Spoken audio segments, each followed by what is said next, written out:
Nós vamos seguir aqui. Nós temos um roteiro para o nosso primeiro treinamento de diáconos e colaboradores. Nós, no mês passado, fizemos a introdução, mostrando para os irmãos que há uma diferença entre diaconia e diaconato. Há uma diferença, não somente uma diferença na palavra diaconato, como também no conceito, o que é diaconato e o que é diaconia. Para os irmãos e irmãs que depois queiram entrar em contato conosco para poder ter a expedição do seu certificado, os irmãos podem mandar para mim aí um recado nesse número de telefone, tá bem? 999-474330.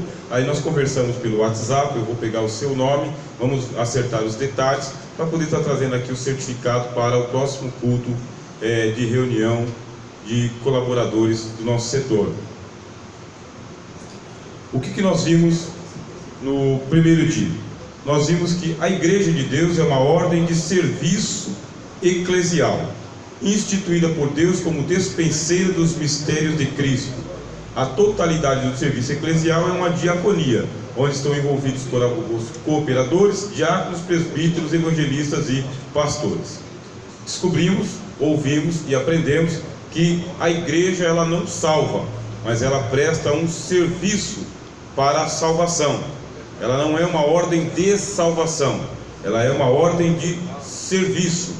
Foi instituída por Jesus Cristo para que possa prestar serviços no reino de Deus e para o reino de Deus. Esse serviço é prestado pelos pastores, evangelistas, presbíteros, diáconos e todos os colaboradores. Qualquer pessoa que executar uma atividade dentro das fronteiras do reino de Deus está dentro de uma diaconia, tá bem? O que é a diaconia? Diaconia, ela é a totalidade de todos os serviços que são prestados a Cristo por meio da igreja. Isso é diaconia. Qualquer serviço, um copo de água fria que é entregue a uma pessoa está dentro de uma diaconia. Uma visita que é feita está dentro de uma diaconia. Uma pregação dentro de uma diaconia. A diaconia é a totalidade de todos os serviços que são executados para Cristo por meio da igreja. Por isso que a gente diz, diaconia é uma ordem de serviço. Uma polêmica que havia era, a igreja ela é uma ordem de salvação? Ou seja, a igreja salva? Era uma polêmica que existia. Então os nossos teólogos, ao longo de toda a história da igreja, definiram para nós, a igreja não salva. A igreja não tem poder de salvação. Ela tem dever de servir aqueles que estão sendo salvos, como testemunha da palavra, como testemunha do Espírito Santo e dos dons do Senhor, amém? Então nós todos aqui fazemos parte da diaconia.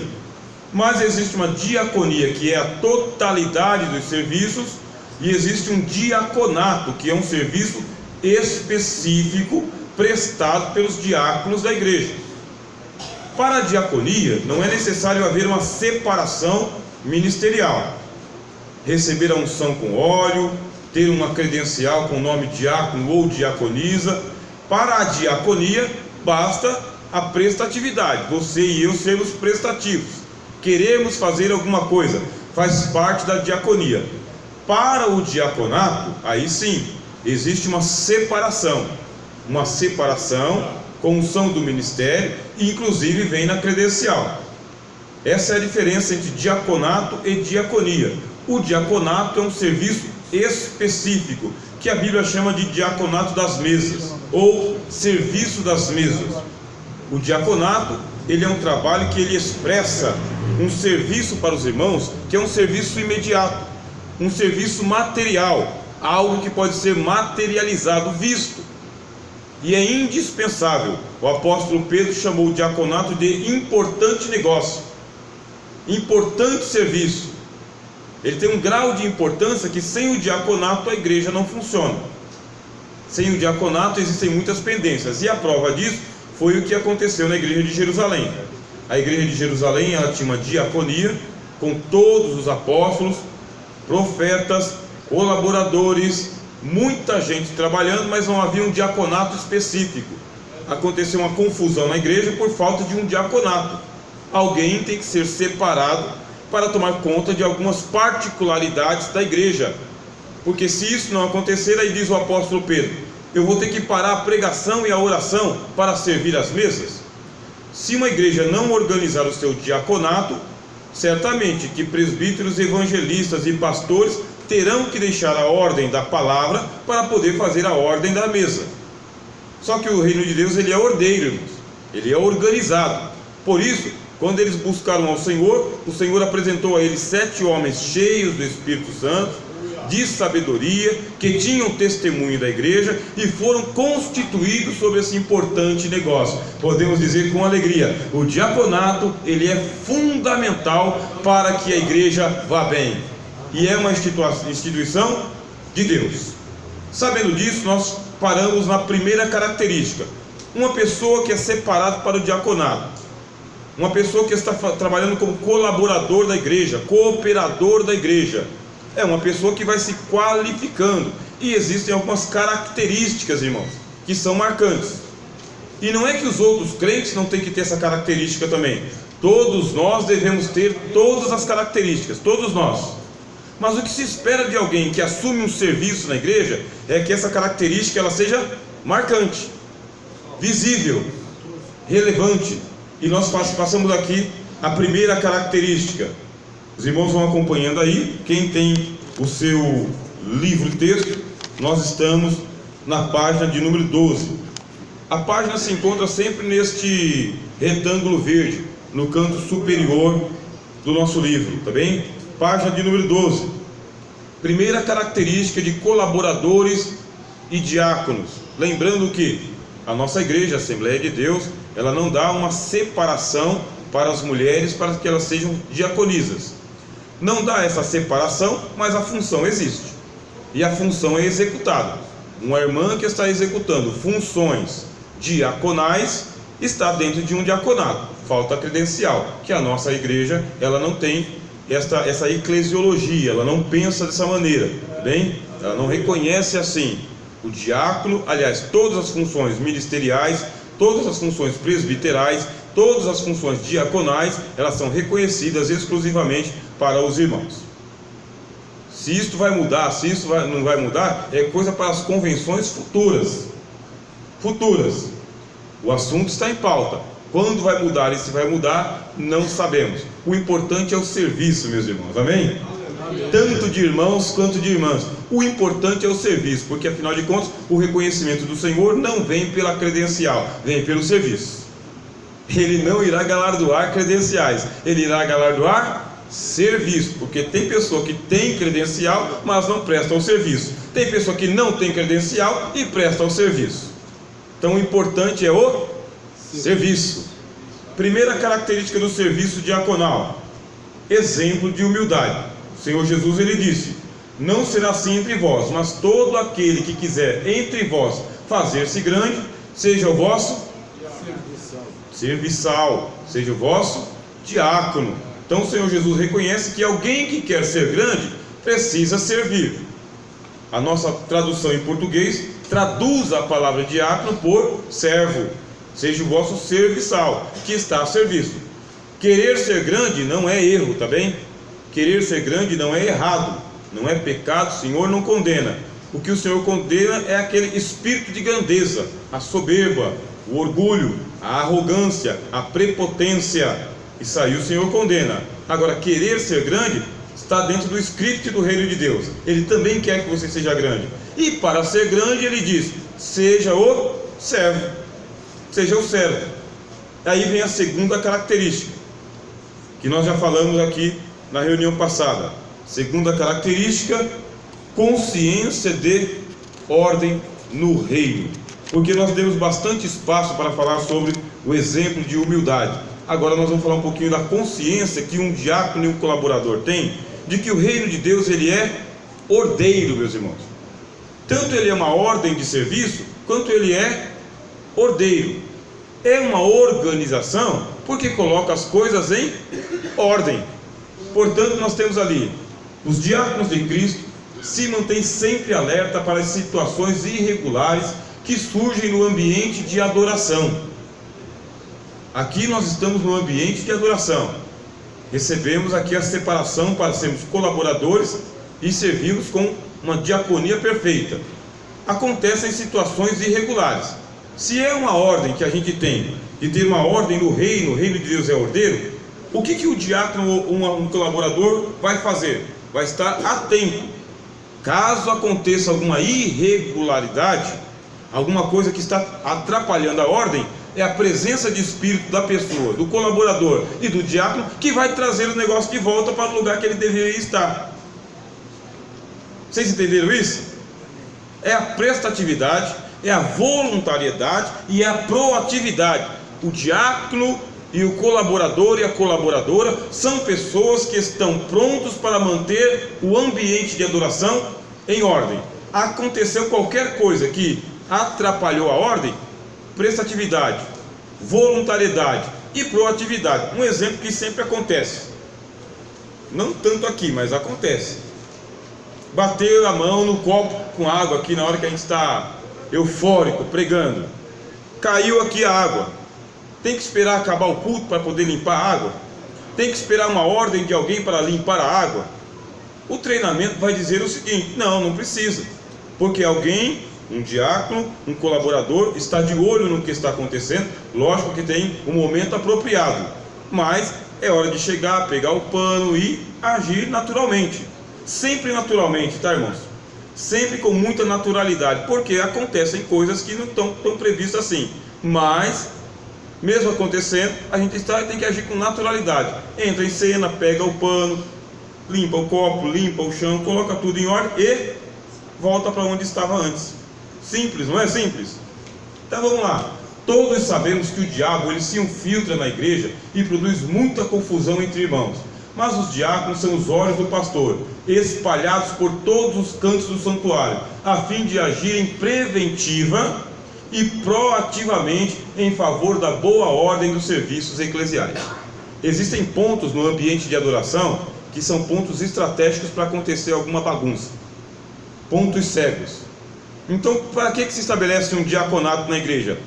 Porque o pastor tem que estar aqui na ordem do culto, tomando conta deste ambiente aqui. Não dá para ele estar em todos os lugares, nos corredores, nas portas de banheiro, nos pontos escuros da igreja, não dá. Nas entradas, não dá. Para que se estabelece um diaconato? Para que essas pessoas sejam os olhos do pastor e vão agir proativamente. O que é agir proativamente? É estar à frente, tá bem? Isso é proativo. Espera-se que colaboradores e diáconos sejam proativos, estejam à frente, um passo à frente, se antecipando.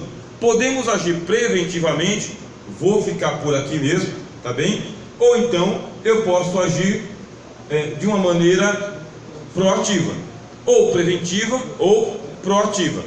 O que acontece muitas vezes, irmãos, é que acontece separação de diáconos, e os diáconos podem ficar o tempo todo esperando uma ordem para poder agir.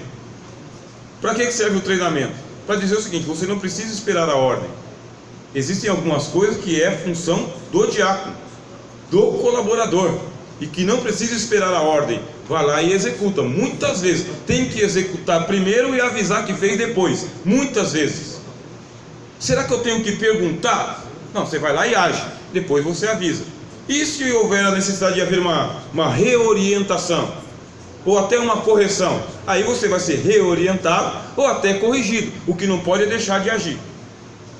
Porque muitas vezes no intervalo que você vai perguntar se tem que fazer alguma coisa ou não tem que fazer alguma coisa, a coisa já aconteceu. Se tivesse agido, não tinha acontecido. Aí temos que ser preventivos. Estou aqui. Caso aconteça alguma coisa, estou aqui. E se acontecer alguma coisa e eu não souber o que fazer, eu vou lá e ajo proativamente. Eu lembro que quando eu fui separado para o diaconato, eu era caseiro da igreja. Fui caseiro da igreja por 5 anos. E como caseiro da igreja, eu também continuei como diácono da igreja. Eu tinha que agir sempre preventivamente e proativamente. A igreja tinha só um banheiro. Tendo só um banheiro, dia de chuva, pensa só, as crianças, as irmãs, Os irmãos, papel acaba toda hora.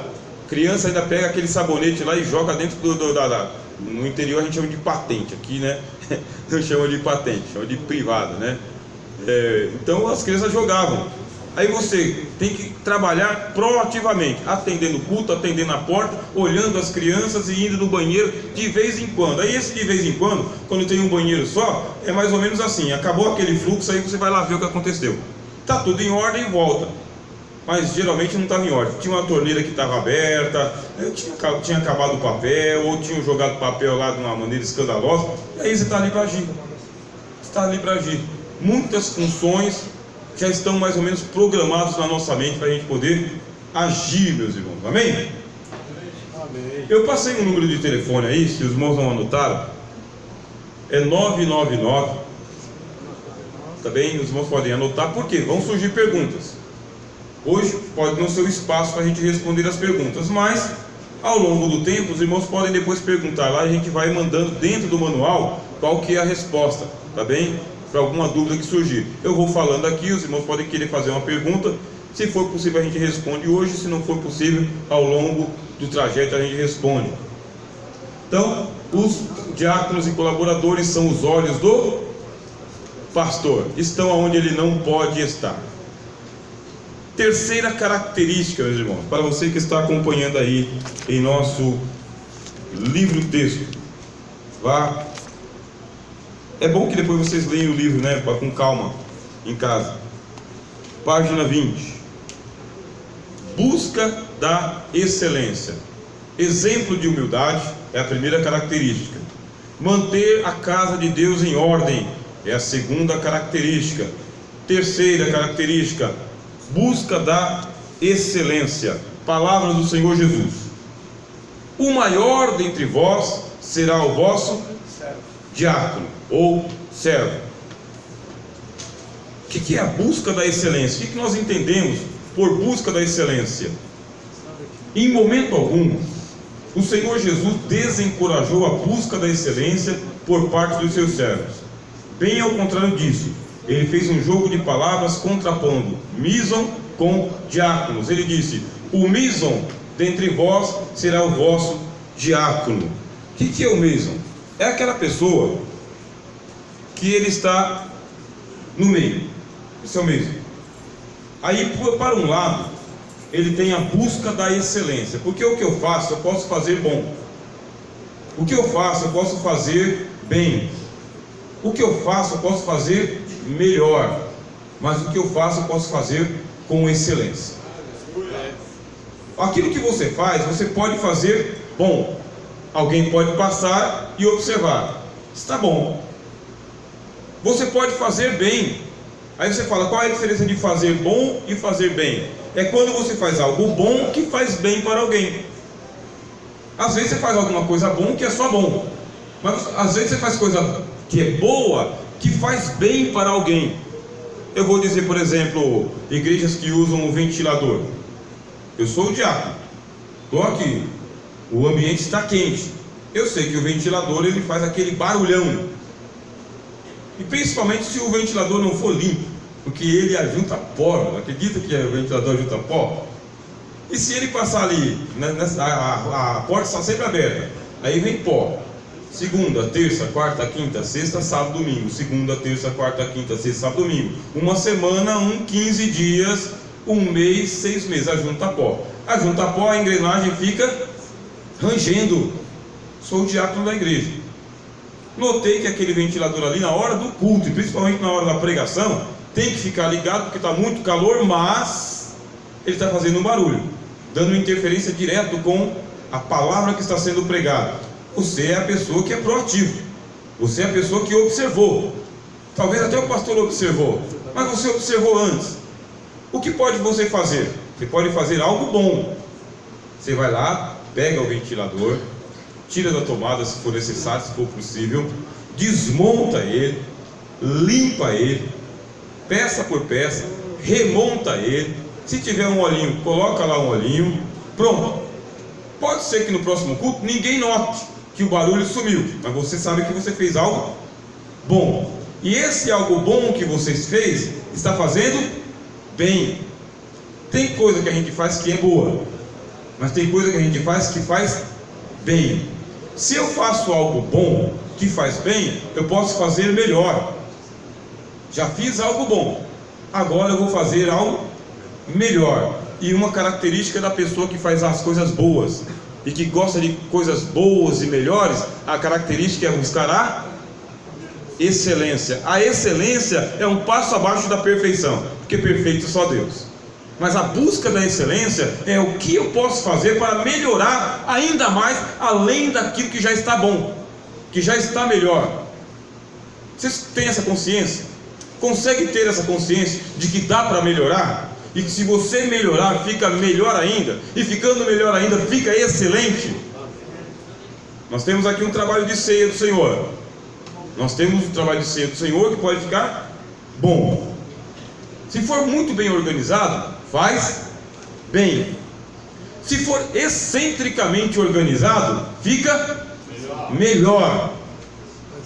Aí vem o próximo passo, que é a busca da excelência. Para ficar excelente, meus irmãos, tem que haver bastante aplicação. Muita aplicação mesmo. É ir no detalhe do detalhe. E o Senhor Jesus fala: se você quiser ser o maison, o maior, então tenha o olhar de um servo. Porque só o servo consegue enxergar isso aí e ser proativo. Eu glorifico a Deus por essa tarde. Glorifico a Deus pela vida dos irmãos e das irmãs que aqui estão, por esta oportunidade que o Senhor está nos abrindo para dizer o seguinte: se você quiser melhorar, eu te apoio. Amém. Se você quiser fazer melhor do que já faz, eu te apoio. E se quiser buscar a excelência, te apoio mais ainda. Pode buscar. O Senhor se agrada da excelência. Qual é a diferença entre fazer o melhor e buscar a excelência, meus irmãos? A diferença está na motivação. Eu faço o melhor porque é o melhor e porque eu quero o melhor. E agradeço inclusive se reconhecerem aquilo que eu estou fazendo de melhor. Limpei esse ventilador aqui, ó, já tem 15 dias e ninguém notou que eu limpei o ventilador e que ele parou de ranger. Mas se você estiver buscando a excelência, você foi lá, limpou o ventilador e não está nem se importando se alguém notou ou não. Você está bem com você mesmo. Amém? O que nos leva à quarta característica. Oi? Tem, está lá com o irmão Valdir, ainda tem. Isso. Nosso irmão Valdir tem um material ali fora ainda, tá bem, irmãos? O que nos leva para a quarta característica. Quando eu terminar aqui, meus irmãos, se a gente tiver tempo hábil e vocês mandarem aí a pergunta pelo WhatsApp, eu já respondo aqui em tempo hábil. Deixa eu perguntar aqui o meu horário.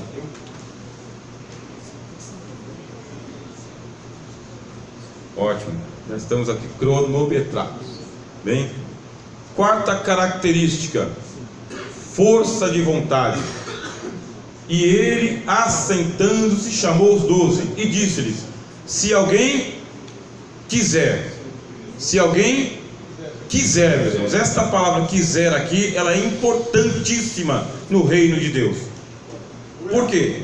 Você pode ter vontade, você pode ter falta de vontade, você pode ter vontade má ou má vontade, ou você pode ter muita vontade, e você também pode ter boa vontade. Você tem que querer. O Senhor Jesus, ele diz assim: se alguém quiser ser o primeiro, é pecado querer ser o primeiro? Não, o Senhor Jesus, ele não recriminou ninguém. Você quer ser o primeiro? Você quer ser a primeira? Quero ser o primeiro. Será o derradeiro de todos e o diácono de todos. Que bênção. Senhor Jesus fala: seja bem-vindo. Você quer ser o primeiro? Quero sim, olha para a fila. Aí você vê a fila sumindo. Então, último lugar. Porque o último serão os. Mas a fila tem que andar, meus irmãos. Aqui não tem trambique, entendeu? Pular fila, padrinhamento, para servir bem a Deus e servir com excelência. Ele fala: eu vi que você quer ser o primeiro, o Protos, o Protos. Se vocês acompanharem aí no livro texto, na página 24, tem uma fila aí. Olha a ilustração, tem uma fila aí. E depois tem um labirinto. Pode ver aí que no labirinto tem uma bolinha do lado de fora e tem outra bolinha que está no centro. para chegar no centro, começou pelo lado de fora. O reino de Deus é ordeiro, continua ordeiro. Então todos nós que queremos chegar a ser o primeiro, estão todos aprovados por Deus, é só esperar a fila. E na fila, tá bem? Espera a fila e na fila. Por quê? Ele passa pela fila, vê você na fila, não te tira da fila, mas nota que você está na fila. Quem está na fila, meus irmãos? Tem gente na fila? Eita maravilha, glória a Deus, hein? Graças a Deus. E a fila está grande? Está andando? Está emperrado? Está andando, meus irmãos. Está andando. Jesus. O diaconato deve ser exercido por homens que tenham força de vontade para realizar um bom serviço, pois o nosso Senhor nos ensinou a buscar o primado, mas antes devemos aguardar no final da fila, em último lugar. Aí vem a parte boa, vendo muitos passarem à frente, enquanto nós servimos a mesa. E você pode ver, muita gente passa na sua frente. Muita gente, faz tempo que você está esperando e você ali servindo a mesa, servindo a mesa, servindo a mesa, servindo a mesa. E muitas pessoas passando à sua frente. Mas o Senhor Jesus, Ele está de olho em você, e a igreja está de olho em você, e o seu serviço está sendo anotado no lugar mais importante, que é no coração de Deus. Por que tem que ter força de vontade, meus irmãos? Tem que querer. Tem que querer e tem que querer muito, porque se a sua vontade for fraca, você esmorece. Quando você perceber que o treinamento aqui é maravilhoso, sabe tudo no papel, funciona perfeitamente, mas quando você vai enfrentar o dia a dia do diaconato, desanima. Acontece cada barbaridade que você nem acredita que você está na igreja, pelas barbaridades que acontece com você. Você não acredita. Aí, se você tiver uma vontade fraca ou uma má vontade, você desiste. E você não vai ser o único que desiste, porque tem muita gente grande que desiste também, que chega lá, procura e fala: eu não quero mais. Tanto você pode desistir formalmente, pastor Onésimo, não quero mais, pastor Saulo, não quero mais, quanto você pode desistir informalmente: não vou mais, hoje não dá, não quero, não posso, não vou. Você vai desistindo. Se não tiver vontade e força de vontade e querer chegar a ser primeiro, não vai ser primeiro, meu irmão. Não vai ser primeiro. Deus quer que você chegue a ser primeiro, mas você vai ter que ter muita vontade, porque acontece muita coisa absurda, que está fora do script, que não pode nem ser escrito no papel. Existem alguns desaforos que acontecem, desafetos que acontecem. Aí você fala: e vem de quem? Vem de todo mundo. Diáconos e colaboradores são desaforados por todo mundo, até por quem não devia desaforar você. Pelas crianças, pelos pais das crianças, pelos cuidadores das crianças, pelos que não têm crianças. Vem de tudo quanto é lado. Mas deveria vir? Não, mas vem. Aí, se você tiver uma vontade fraca, você fala: para que de graça ainda? Ganhei nada. De graça ainda. É de graça mesmo, de graça ainda. Tem que querer, irmão. É para quem quer. Glória a Deus. Você quer? Você deseja? Você almeja? Você quer muito? Com qual motivação? Agradar ao Senhor. É para isso que nós estamos aqui, para que a igreja de Deus preste um bom serviço para todas as pessoas. Para todas as pessoas, porque a gente não escolhe para quem vamos prestar serviço. Nós prestamos serviço para o Senhor Jesus e para as pessoas a quem Ele traz para a casa dele. E Jesus traz cada pessoa para a casa dele. Olha eu aqui, prestava não, nem presto muito ainda. Então tem cada pessoa que vem para o reino de Deus. Aí Jesus fala: mas está cheio de carrapicho. É de carrapicho mesmo. Cheio de defeitos, sim. Cheio de vícios, sim. Cheio de manias, sim. E é para essas pessoas que você presta o serviço. E a Bíblia diz: mas é ao Senhor que você serve. Você tem essa consciência que é a Cristo que você está servindo? Que Cristo está nas crianças, Cristo está nas irmãs, Cristo está nos irmãos, Cristo está no ministério, Cristo está nos visitantes. Você tem essa consciência que é ao Senhor que nós servimos? É muito difícil isso entender, né? Teve um homem que ele não tinha essa consciência, um homem chamado Simão.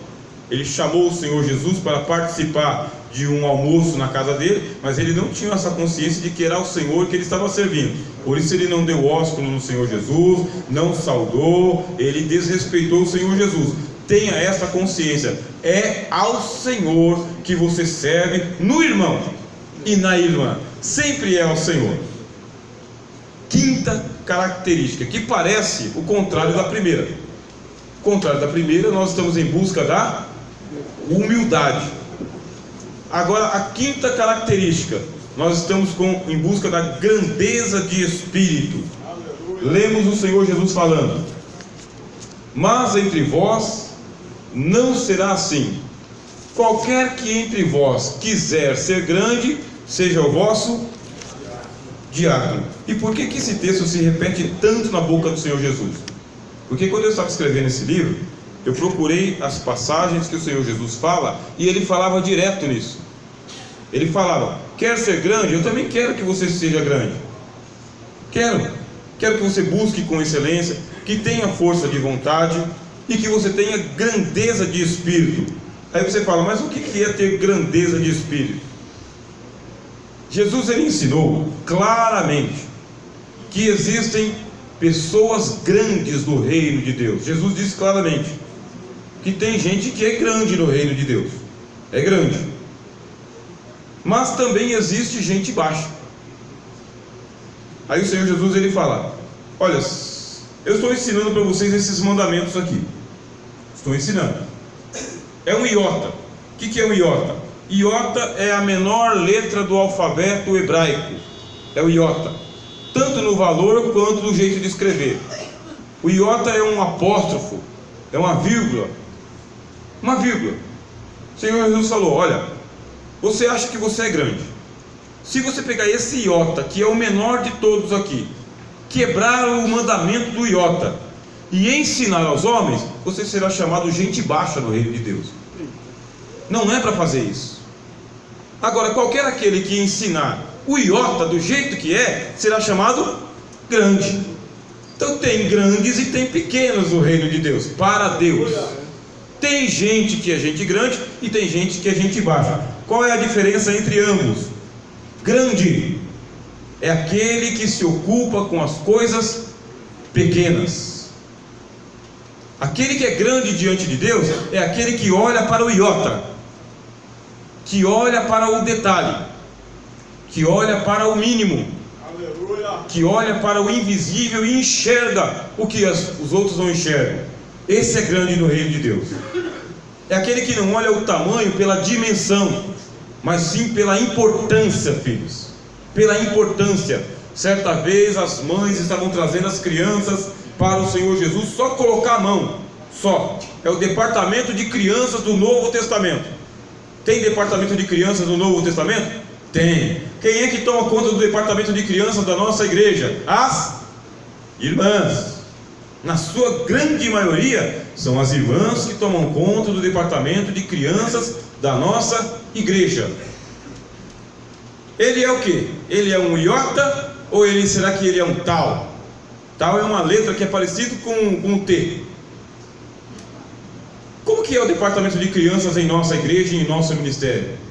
É cuidado? É bem cuidado?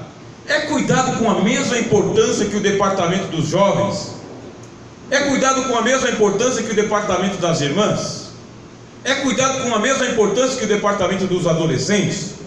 Tem congresso de crianças? Tem culto de crianças? São as pessoas mais prestativas que tomam conta das crianças? Qual que é o tópico que nós estamos falando? Grandeza de espírito. Para ser grande no reino de Deus, tem que olhar para aquilo que é grande aos olhos de Deus. Senhor, estou trazendo aqui as crianças para você colocar as mãos. Aí o ministério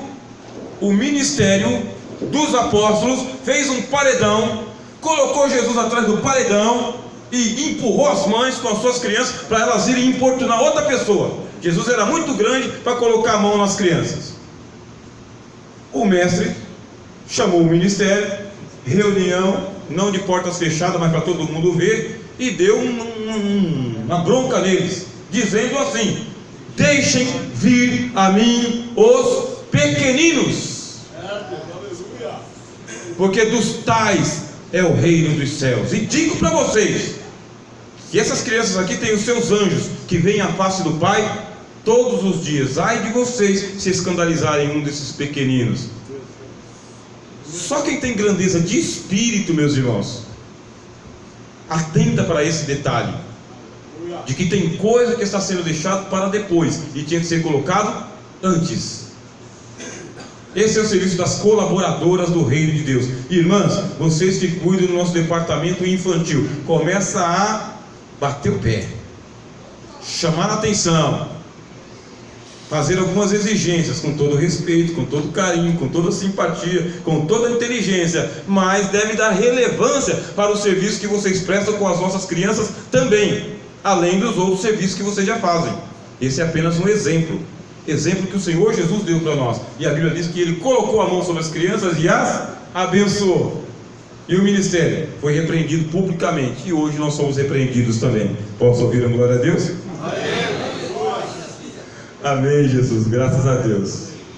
Sexta característica de um serviço diaconal: respeitar as mulheres. Respeitar as mulheres. João capítulo 2, versículo 5, está escrito: sua mãe disse aos diáconos, sua mãe disse aos diáconos ou serventes, disse o que? Fazei tudo quanto ele vos disser.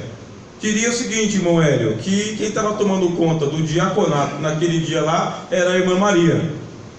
A irmã Maria, lá em Caná da Galileia, estava tomando conta do corpo diaconal, e ela organizou o diaconato no casamento. Foi conversar com o Senhor Jesus, ministério. O Senhor Jesus não deu nenhuma diretiva para ela, ela voltou para o diaconato do casamento e falou: fica aqui de olho no púlpito, fica de olho no púlpito, que do púlpito vai sair alguma orientação. Essa é a ordem que ela deu para os diáconos. E o que aconteceu? O primeiro milagre do Senhor Jesus, transformando água em vinho, graças a Deus. Aqueles homens tiveram que encher 6 talhas de água, e as 6 talhas de água davam 720 litros aproximadamente. Eles tinham umas botijas assim, cada botija cabia no máximo de 15 a 20 litros, e aquilo pesava. E eu digo para os irmãos, o poço era longe, não era no quintal de casa não. Então aqueles diáconos tinham que sair, ir até o poço, pegar a água, trabalhar organizado, trazer e encher as 6 talhas de água que eram para purificação. As talhas nem eram para vinho. O que era aquilo lá? Era tanque de lavar pé. Então tinha um tanque, 6 tanques, onde eles lavavam os pés, lavavam o rosto, lavavam a barba. É assim que fazia a purificação: as mãos, a barba e os pés. O tanque fica limpo depois que você lava o pé? O tanque fica limpo depois que você lava a barba? O tanque fica limpo depois que você lava o cotovelo? Tiveram que lavar o tanque também. Tiveram que lavar o tanque porque ali era da purificação, não era para beber vinho. Lavaram o tanque, foram até o poço, deram muitas viagens e encheram com 720 litros, uma coordenação perfeita. Isso aí em respeito a uma orientação de uma irmã. Aí vem o estreito de Bering para nós, irmãos. O estreito para os homens, só a graça.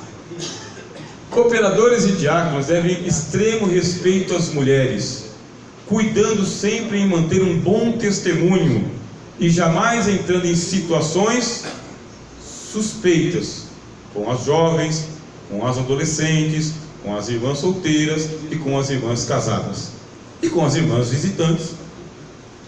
Então, sempre manter o respeito, padrão, comportamento padrão. Porque o apóstolo Paulo falou para Timóteo: quando você estiver conversando com as irmãs, pensa na tua mãe e pensa na tua irmã. Essa é a linguagem do apóstolo Paulo. Quando você estiver tratando com as irmãs, lembra da tua mãe e lembra da tua irmã. Trata ela como se fosse tua mãe ou como se fosse a tua irmã. Então, não entrando em situações suspeitas, com conversas inconvenientes. Olha que mancada. Irmãos tendo conversas inconvenientes com irmãs, e ainda em se tratando de diáconos ou colaboradores, não vai dar outra, meu irmão. É só pegar o número do WhatsApp. Tá certo? Tá errado, né? Saudações com extrema afetuosidade. Como que um irmão saúda uma irmã? Com a paz do Senhor. Mas e se essa paz do Senhor for delongada? Com extrema afetuosidade, com um carinho a mais, alguém está de olho, alguém verá. Então, antes que alguém esteja de olho e alguém veja você mesmo. Faça assim. Aleluia. Abraços apertados, porque tem alguns irmãos que gostam de abraçar todo mundo, mas na hora de abraçar as irmãs, ou as jovens, ou as adolescentes, esse abraço apertado e delongado pode dar outro sentido. Então, quem está a serviço de Cristo e a serviço da igreja tem que se policiar, porque às vezes é natural para você. Você abraça as pessoas assim naturalmente, mas tem gente que não entende dessa maneira. Como você está representando uma instituição e o Evangelho de Cristo, faça isso com mais naturalidade, tá bem? Se fizer. Olhares indiscretos, elogios indecentes e outros comportamentos que denotam sensualismo. Não é o lugar, não é a praça, não é o shopping, meu. Vem? Vou aqui.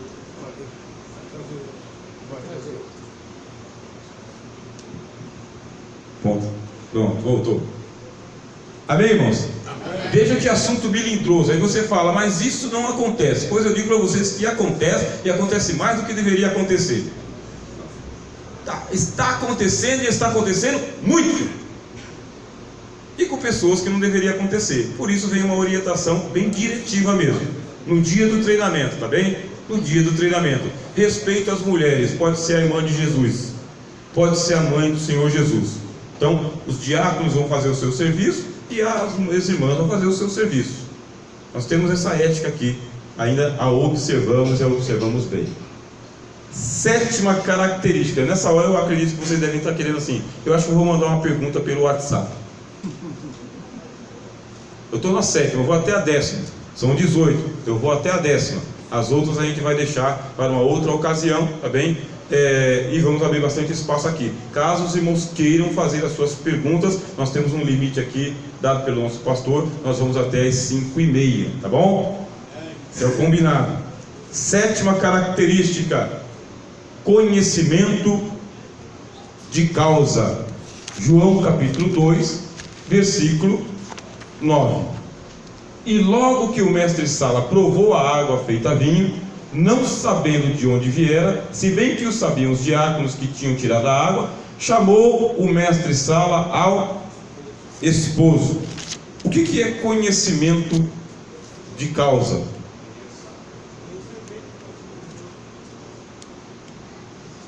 Vamos lá, muda ali. Foi muito. Pronto. O diácono de Cristo deve ampliar o seu conhecimento sobre o serviço eclesial, estando pronto a cumprir tarefas inusitadas, como a prestação de primeiros socorros, evacuação de prédios, acompanhamento ao médico, entrega de alimentos, inibição de vandalismo, distribuição de senhas, limpeza de calhas, desentupimento de vasos sanitários, coordenação de filas, além de muitas outras tarefas emergenciais. O que é conhecimento de causa que a gente fala aqui? É que o diácono ele tem que saber fazer o que ele tem que fazer. Tem que aprender a fazer. E só aprende fazendo o seguinte: primeiro pelo treinamento, segundo fazendo. Aí, como eu disse para vocês, eu fui caseiro de igreja e um dia entupiu a fossa da igreja. Tinha duas fossas. Uma fossa era bem na entrada e a outra fossa era na rua. Entupiu as duas fossas. Eu era o caseiro da igreja, e se eu não me metesse naquele negócio lá, aí eu não conseguia usar o banheiro, porque o cheiro invadia a hora do culto. Não sei se vocês já congregaram em igreja assim. A igreja que você está congregando, que entra aquele cheiro de fossa assim, ó, na hora do culto, e vai invadindo, sabe, aquele aroma maravilhoso. Da onde vinha? Da fossa. Da fossa.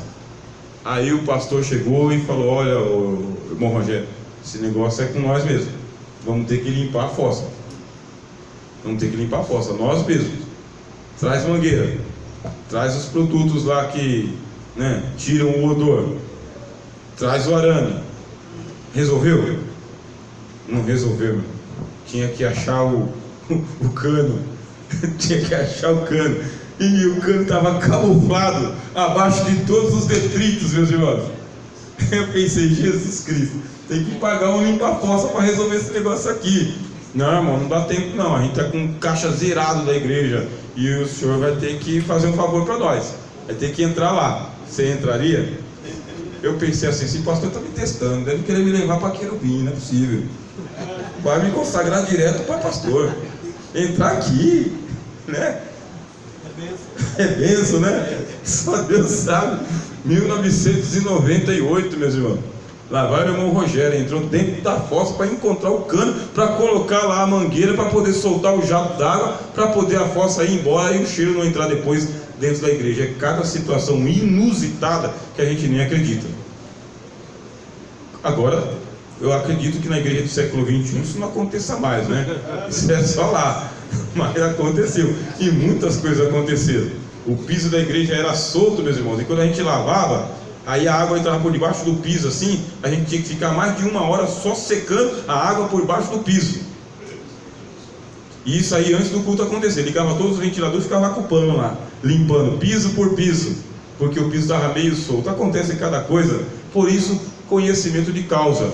Conhecimento de causa. Os diáconos, eles tiveram que fazer o quê? Trazer água. Expliquei para os irmãos, 720 litros em tanque de lavar pé e lavar barba. Então eles tinham que conhecer sobre lavar tanque, buscar água, trazer a água e encher as talhas. Conhecimento de causa. Fizeram tudo coordenado. Fazendo tudo coordenado, deu certo. Eu coloquei alguns exemplos aqui. Hoje existem treinamentos que são necessários. Um diácono, um colaborador, alguém que está trabalhando bem para o reino de Deus, vai participar de treinamentos. Tem algum brigadista aqui na igreja? Um brigadista apenas? Então o senhor é responsável. 2 brigadistas? Os senhores são responsáveis em dar 3 treinamentos de brigada de incêndio aqui na igreja. Porque é uma coisa seguinte: o brigadista não pode se eximir. Ele é compulsoriamente obrigado a se identificar como brigadista. Em força de lei, tá bem? A lei pune se acontecer alguma coisa e o brigadista for o primeiro a sair. O brigadista, ele recebe um treinamento para situações de emergência, tanto de incêndio quanto de algumas calamidades. É um treinamento, alguns um treinamento mais intensivo e outros só um treinamento de um dia. Existem níveis para isso daí. É necessário que diáconos passem por esse tipo de treinamento, primeiros socorros, socorrer alguém até o hospital. Como que faz? É necessário conhecimento de causa. Mas eu não estou tendo esse tipo de treinamento na minha igreja. Então você vai procurar o seu dirigente, o seu pastor, vai dar uma ideia para ele. Você conhece alguém que sabe desse treinamento? Alguma instituição? Quando, onde, como? Pode vir na igreja? Não pode vir na igreja? Tem que ir até lá? Todas essas coisas aqui melhoram o nosso serviço. Se uma criança engasgar aqui, conhecem primeiros socorros? Pensa no pânico que dá com a criança engasgada. Pânico. Se tiver alguém que é treinado, meus irmãos, tem pânico, mas a pessoa está treinada, ela sabe como desengasgar uma criança. Eu fiquei impressionado uma vez, um bombeiro pegou e tirou a bala que estava dentro da garganta do menino, facinho. Eu não saberia fazer aquilo, ele sabe. Ele sabe. Então a gente colocou algumas situações aqui, tá bem, ó? Coordenação de filas, além de muitas outras tarefas emergenciais. Às vezes você não vai ter o treinamento, mas você pode ser proativo. Sai na frente. Na sua empresa dá esse tipo de treinamento, vai lá e participa do treinamento na sua empresa e usa para a igreja. Eu recebi um monte de treinamentos quando eu trabalhava na outra empresa ali, mais de 10 anos. Eu ia em todos, trazia todos para o ministério, todos eu trazia para a igreja, porque aquilo que você aprende lá fora é de Deus também, porque não é lá fora, é dentro de você. Glória a Deus. Amém. 8ª característica: assertividade diaconal. Quando eu estava escrevendo esse livro, eu pensei, eu vou usar as palavras que a gente conhece ou vou usar algumas palavras que vêm lá do vocabulário desse mundo dos treinamentos? Aí eu quis trazer essas palavras mesmo. do mundo dos treinamentos, que é muito comum dentro das empresas, muito comum no mundo dos treinamentos. Assertividade. O que é isso?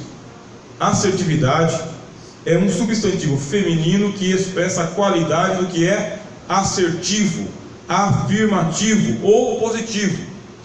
Deriva de acerto, que significa uma proposição decisiva. Uma pessoa que demonstra assertividade é autoconfiante, marquem aí, diáconos e colaboradores. É uma pessoa que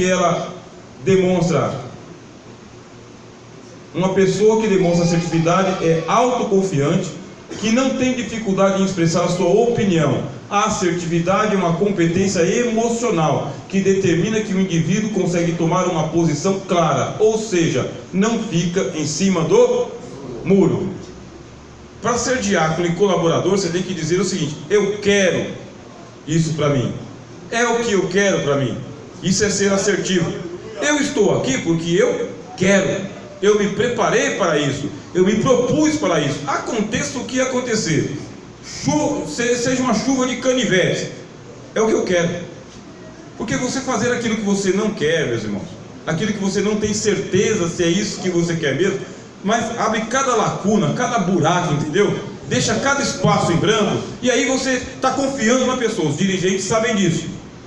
Olha para a pessoa e dá a impressão que a pessoa quer, aí aposta na pessoa, mas a pessoa começa a esmorecer e ela, não é bem isso que eu quero. Mas se ela confiou em você, se o teu dirigente confiou em você, aí está confiando de que você vem e você não vem, que você quer e você não quer, que você vai fazer e você não vai fazer. Pois bem, se você não quer, aí o Senhor Jesus ele diz o seguinte: olha, chega nele, olha no olho do pastor Saulo e fala: pastor Saulo, meu amigo, eu agradeço o convite do Senhor, gosto muito de ficar na porta quando eu venho para a igreja, mas eu não quero ser porteiro. Aí o Senhor Jesus disse: seja o vosso sim, sim, seja o vosso não, não. Se você está na dúvida, fala: pastor, estou na dúvida que eu estou começando a trabalhar de Uber agora, estou precisando ganhar um dinheiro a mais aí, o senhor vai me colocar nessa situação, aí eu vou deixar de ganhar dinheiro, ficar na porta aí, não vou ganhar nada. Seja direto. Você acha que o Senhor Jesus lá do céu vai olhar para você assim e falar: seu materialista, vai deixar a porta da minha igreja sozinho, né? Jesus não vai fazer isso, meus irmãos, porque ele viu que você foi direto. O que não dá é para tentar confiar que você vem e você não vem, que você quer e que você não quer, que é o se der eu vou. Não, sim, sim, não, não. Nós trabalhamos com escala. Então muitas igrejas trabalham com escala. Trabalhou com escala, seu nome vai para a escala. Você está escalado. Quem está escalado não pode se desescalar. Porque se você se desescala, isso tem uma palavra que eu gostaria de falar: você lasca com a outra pessoa, meu. Você entendeu? Eu estou me desescalando, você está lascando com a escala. É muito ruim, porque de última hora tem que ligar para um irmão que tinha programado um churrasco na casa, não vai poder ir, que ele é prestativo. Você quer ser chamado de última hora? Quem quer ser chamado de última hora aqui? Só eu? Ninguém quer. Então eu tenho 5, escalei 3, 2 não estão na escala. Você deu um Pelé, sumiu. Só vai avisar depois. Se avisar antes, né, fica chato. Fiquei com 2. Chamei um que estava de viagem marcada, fiquei com 2. E se der uma dor de barriga no terceiro, fiquei com 1. Vai ser um bom serviço? Não é um bom serviço. Não dá para ter um bom serviço. E acontece isso? Acontece. Chato, mas acontece. Lógico. Só vou assumir uma escala, tá bem? Se eu puder cumprir essa escala. Não posso cumprir essa escala, aí eu não vou. A não ser que aconteça uma emergência. Uma emergência é emergência. Sempre acontece emergência. Ou um lapso de memória. Pode acontecer lapso de memória. Falando em lapso de memória, um dia desse eu tive um lapso de memória com o pastor Luiz. Que maravilha, hein? Tive um lapso de memória com o pastor Luiz aqui, ó. Aí eu falei assim: pastor Luiz, pelo amor de Deus, esqueci. Então acontece um lapso de memória. Aí, graças a Deus, o Espírito Santo levantou alguém lá, né? Espírito Santo não tem lapso de memória. Que Deus abençoe o pastor em nome de Jesus. Amém? E isso é assertividade. Tem um versículo bíblico que fala sobre essa assertividade. Sim, sim. Não, não. E pelo amor de Deus, irmão, se você der uma mancada, se justifica com a verdade, tá bem? Não inventa história não. Pastor Raimundo, que eu olho para ele ali, ó, ele gosta da verdade. O senhor não gosta? Né? Passa um carão assim, mas diz a verdade. Não tem problema não. É melhor uma bronca sincera do que um elogio falso. Se alguém me diaconizar, é uma palavra grega, tá bem? Se alguém me servir, se alguém me diaconizar, siga-me, e onde eu estiver, ali também estará o meu. Aonde Jesus está, ele tem que ter um diácono, irmão, um colaborador, um servo. E se alguém me servir ou me diaconizar, quem é que vai te honrar? O Pai. Porque aquele que serve ao Filho está honrando ao Pai. Se você serve ao Senhor Jesus Cristo, Deus te honrará, meus irmãos, pela sua assertividade. É o que você quer? Tem certeza que é o que você quer? Se não tem certeza que é o que você quer, então você volta e fala, não é o que eu quero. Porque eu preciso saber, a gente precisa saber se pode contar ou se não pode contar.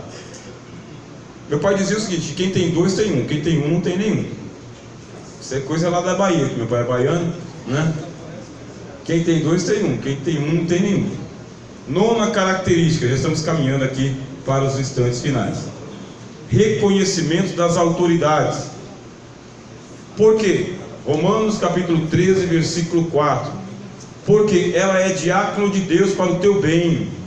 Mas se fizeres o mal, teme, pois não traz debalde a espada, porque é diácono de Deus e vingador para castigar o que faz o mal. Aí você fala, como assim reconhecimento das autoridades? Deus estabeleceu, isso não é uma invenção do ministério, tá bem? Hierarquia não é uma invenção do ministério. Deus estabeleceu o princípio de autoridade por causa dos maus. Se todo mundo fosse bom aqui, irmão, bonzinho, é bom, sabe? Do tipo, muito bom, não precisava ter autoridade nenhuma na igreja, mas nenhuma. Só existe uma hierarquia, tá bem?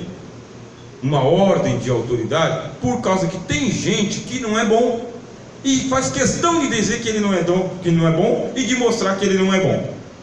Só por causa disso. Porque eu sei que eu não sou bom, mas eu tento esconder o ruim que eu sou. Eu tento esconder. Esforço um pouco para esconder o ruim que eu sou, mas por causa da autoridade. Porque a autoridade foi estabelecida por Deus para pegar aquilo que é ruim que eu faço e colocar de volta no lugar. Então, por causa da autoridade, tem um monte de coisa que eu não faço. Eu tenho um monte. É igual o sinal vermelho. Detesto o sinal vermelho. Não gosto do sinal vermelho. Mas aí me coloca uma câmera lá assim, ó, dizendo, cara, se você ultrapassar isso aqui, você vai pagar mais de R$100 só para aprender a parar do sinal vermelho. Não gosto, mas vou fazer o quê? Vou dar R$100 por causa de um farolzinho de nada? O que é a autoridade? É o farol vermelho. Só tem porque se não tiver, a vovozinha não atravessa, a irmã não atravessa, o velhinho não atravessa, e eu não atravesso também. Só 294? Tá vendo? Aprende, homem. É uma maravilha. Então a autoridade é por causa daquele que quer ultrapassar as linhas. Deus estabeleceu o princípio de autoridade por causa dos maus, que são pessoas insubordinadas às leis naturais da vida e procuram alargar as regras. Isso aqui só está organizado, meus irmãos, porque tem a ordem da autoridade, a regra da autoridade. Porque senão os bagunceiros tomavam conta. Eu lembro que eu montei um grupo de WhatsApp, aí eu inventei de colocar o link do meu WhatsApp lá na internet. Mas entrou os baderneiros no grupo lá, bagunçou tudo, né, meu irmão? Você ouviu, né, irmão Noel? Virou uma baderna, eu tive que bloquear todo mundo. Porque tem gente que realmente ele nasceu para atrapalhar a vida. Então, ele alarga as regras, tá bom? As normas e os regulamentos, a fim de promover as suas injustiças e prejuízos da verdade. Mas os diáconos e colaboradores de Deus atuam como guardiães da justiça, agindo sempre em busca da ética e do bem maior. Para nós, que somos da Assembleia de Deus e vivemos num sistema de hierarquias, diáconos e colaboradores olham para as suas lideranças sabendo o seguinte: esta liderança está ali para estabelecer a ordem. É a ordem, é a ordem para começar, a ordem para terminar, o jeito de fazer, quem vai fazer, como fazer, o que não fazer. Mas precisa? Precisa. Por quê? Por causa dos insubordinados. Por causa que tem gente que quer realmente transformar o reino de Deus numa balbúrdia, numa baderna. Aí os diáconos vão aprendendo e vão estabelecendo, porque não dá para o pastor estar em todos os lugares, em todo o tempo. Dá? Humanamente, impossível. Bem treinado, bem orientado, os dirigentes de congregações fazem a reunião de ministério e reuniões diaconais. É nesse dia aí que coloca os pontos nos is e fala: você faz isso, você faz aquilo outro, e fica de olho. Fica de olho. A gente escreveu aqui alguns detalhes aqui no livro texto que vai mostrar para os irmãos o seguinte. Por exemplo, nós temos aqui uma grande igreja. Nessa grande igreja, diáconos nas portas de entrada, diáconos de púlpito, diáconos que ficam de olho ali na entrada da nossa tesouraria, diáconos que ficam de olho ali no nosso estacionamento, nesse pátio aqui, nas entradas, todo esse pessoal aí. E alguém tem que organizar. Quem é que organiza?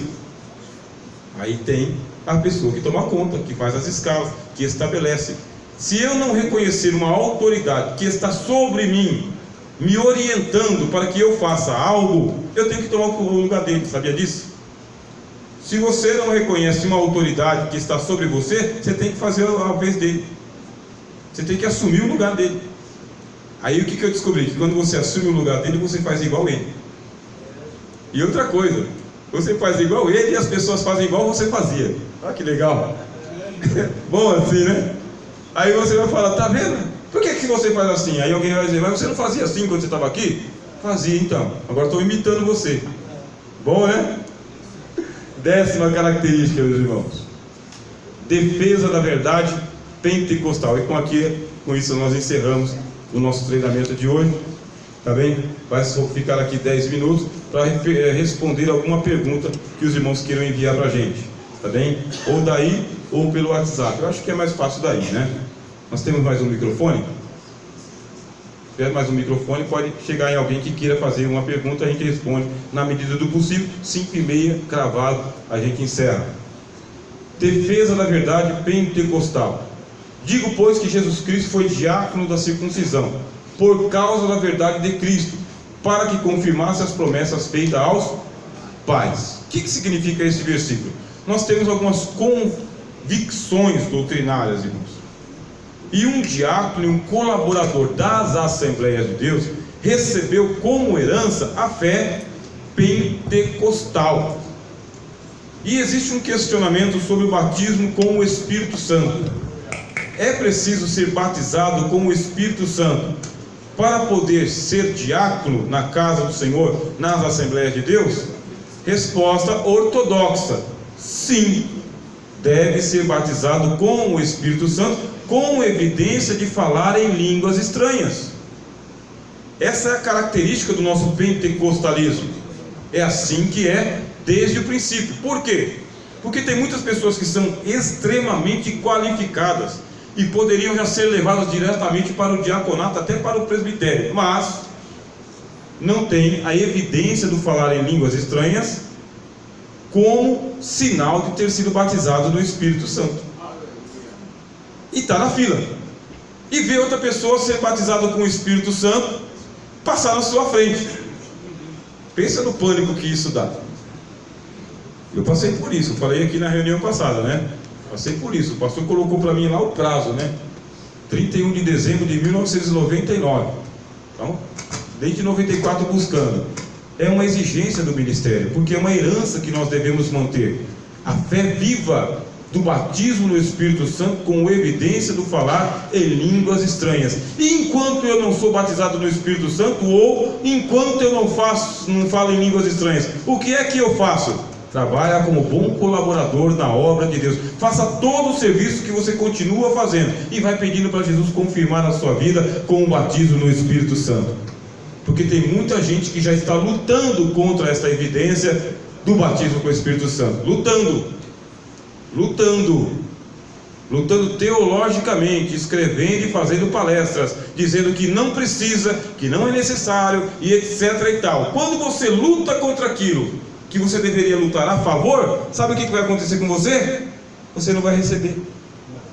Se você está descredenciando, dizendo não precisa, você não crê. Como você não crê, você não vai receber. Mas se você crê, você vai buscar. E se você buscar, o Senhor vai evidenciar na sua vida o batismo com o Espírito Santo, em falar em línguas estranhas e muitos outros dons espirituais também. Além de um colaborador que você já é, fazendo um trabalho excelente, muito bom e reconhecido, também vai servir como diácono na casa do Senhor, em nome de Jesus. Amém? Amém. Glória a Deus. Amém. Graças a Deus. Caso alguém tenha alguma pergunta,